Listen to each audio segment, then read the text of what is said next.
4 vittorie in 4 partecipazioni. Maria Elena Camerin cala il poker all'Open femminile del TC Cadelmoro, facendo suo il trofeo più ambito del Lido di Venezia. Una vittoria in 2 set contro la toscana Anna Giulia Remondina, che in semifinale aveva eliminato la numero 1 del seeding, Martina Caregaro.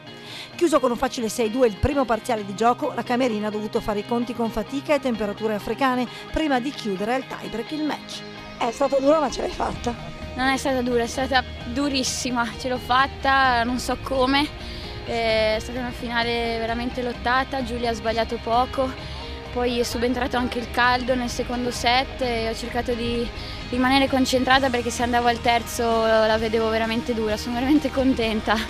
Per l'ex numero 41 del mondo si tratta ormai del solo torneo che gioca in stagione.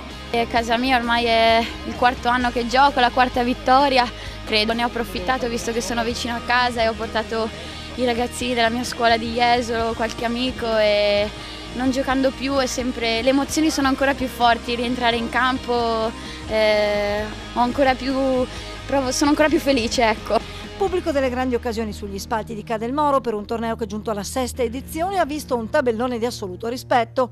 Abbiamo avuto un tabellone finale veramente incredibile e non ha niente da invidiare a un 25.000. Per il TC Cadelmoro un nuovo successo a conclusione di un'estate ricca di eventi.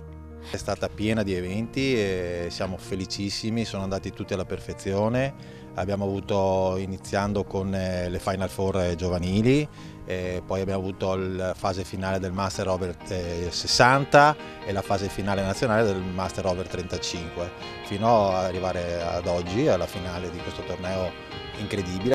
E come dargli torto, anche quest'anno le finaliste sono arrivate in campo direttamente dal cielo con l'ormai tradizionale volo su Venezia e il giorno prima per tutte una graditissima sorpresa.